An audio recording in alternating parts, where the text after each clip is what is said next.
This elk is just starting to get dopey from a tranquilizer. This isn't good. We've got a problem. That's okay, yeah. I'm Steve Irwin, and these antlers have been shed by a deer from the Pacific Northwest. Let's go and have a look at the animals right up there in Terry's home stomping territory. Woo!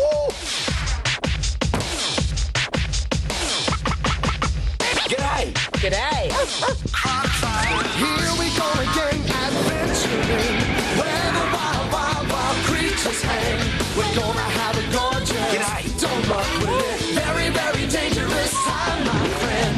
Gorgeous, gorgeous. Oh, little beauty. From the land down under, the land of wonder, the man they call. Check this out. Crocodile Hunter.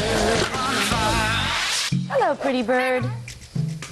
How are you doing today? G'day, sweetheart. We're gonna head back to Oregon, to the United States' beautiful Pacific Northwest and my home country. I'm gonna take Steve to find some really unique and exciting animals. Yes, we are. We're gonna check out all kinds of wildlife, both in captivity and in the bush. We're gonna see some of my friends and my old stomping grounds. But before we head out, I'm gonna give Steve an experience of the non-reptilian kind. We'll head outside and see if he can handle it. This is Wildlife Safari, a zoological facility right in the middle of Oregon. And this guy's got a tranquilizer gun. We're about to anesthetize an elk. This elk is in captivity, which means during the rut, when he gets particularly aggressive looking for a female, he uses his antlers in combat with other males. Good shot. Now, in the wild, the other elk would simply get out of his way, but here they can't. So what they're going to do is simply remove the antlers, and then when he gets into a fight, he won't be able to injure any of the other elk. We'll just stay back here a little bit.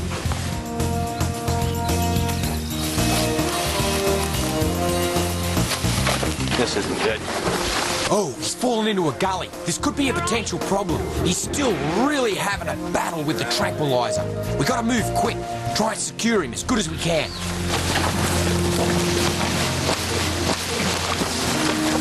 This isn't the best spot to be working. He's in the creek and underneath a log, really wedged. And a full-grown elk can weigh nearly 1,000 pounds. Certainly a difficult place to maneuver. This blindfold will help keep it calm until the tranquilizer takes full effect. Now, the elk, of course, has antlers, not horns. He would shed them every year anyway, so cutting them doesn't hurt him, and it simply makes him have a happier life with the other elk. Expression 16. Okay, great. I'm going to hold his head right here, and we'll have Steve come in. And I want you to go ahead and just cut it right at that angle there. Yep. Okay. You're all right, man. It's fine. What's your finger? Yeah, it's just got right sticking there. There you are. His eyes are It's just like sawing through a piece of timber. There's no veins, arteries or nerve endings, so the elk will feel no pain and it'll be safer for all of the other herd. 1, 2, 3. Now it's just a matter of getting him into the best area for recovery from the tranquilizer. This sedative was just used to slow down the elk and make the whole process more stress-free. He's not as aware of what's going on, but it was a mild sedative, and now he'll be getting a reversal, so he'll wake up quickly. This is a young male elk. Big animal, huge, but he's going to get a lot bigger. What an honour to share such close space. Working with experts here at Wildlife Safari is a total bonus, something I'll be taking home as a very fond memory. This is the trickiest part of the whole operation, because now the elk is about to wake up. Without antlers, it can still deliver a very powerful kick. Coming good. We're just bracing ourselves. He's starting to come around. Hey, coming good there, lad. Here he goes. He's getting up. With any luck, he'll move on and up out of the gully. He hasn't quite got all his faculties together. Nope. Get back under the tree. He's gonna stay in the gully. We better back up. You can see he's a little groggy. He's holding his own. He's back on his feet. They're a big animal.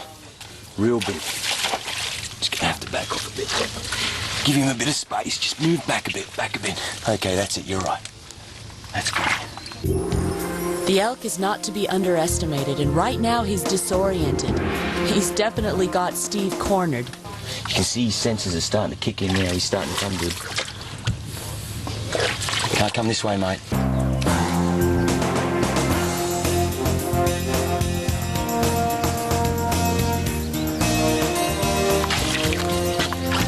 He's a good boy. Back up now.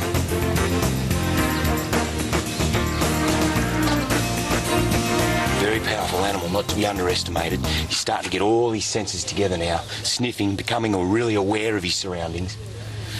Can't take any chances and approach him. He should be classified as a wild animal now.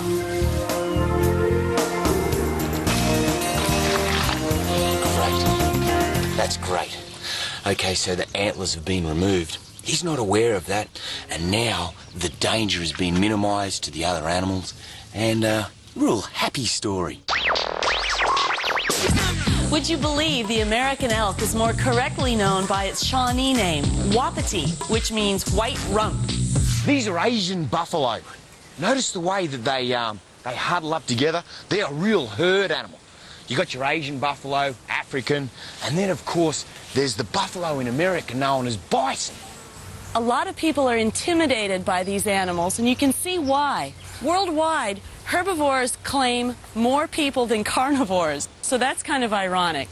Let's head over to the US and have a look at the bison, where Terry gets her hands full tilt right into a rather tacky operation.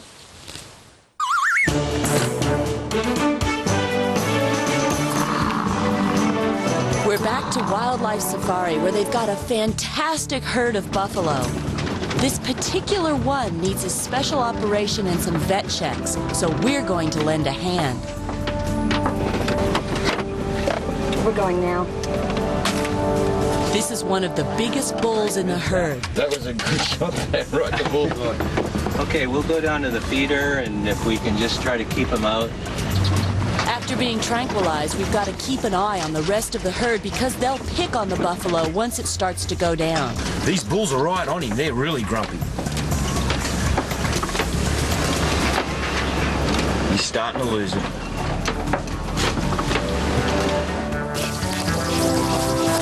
My job is to get the other bulls away from him so as they don't hurt or injure him.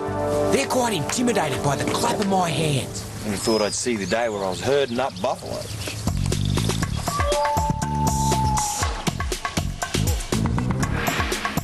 Now this is the tricky part. While Steve keeps the other buffalo at bay, the staff have to make sure that this guy's completely sedated. And even half-drugged, he's very powerful and hard to get on the deck. The Wildlife Safari team are experts. Now that he's completely asleep, we'll go ahead and secure him. See that very typical pouring of the ground, urinating, rolling in it. It's like, yeah, I'm tough. And he is. No doubt about it. And the thing is, we don't want to have these other bulls coming over and complicating our male that we're going to work on. Okay. I've definitely got the easy part. This is amazing, you know, an animal of such strength and power. He's actually semi-intimidated by my presence, enough that they're not going to come in and they don't want to mess with me and the rake. Looks good. Yeah, and that's just our way of seeing if he has tuberculosis, and 3 days from now, we'll anesthetize him again and check that area. It's just a bit of a standoff. We'll work as a barrier just to make sure they don't come over while they do the operation.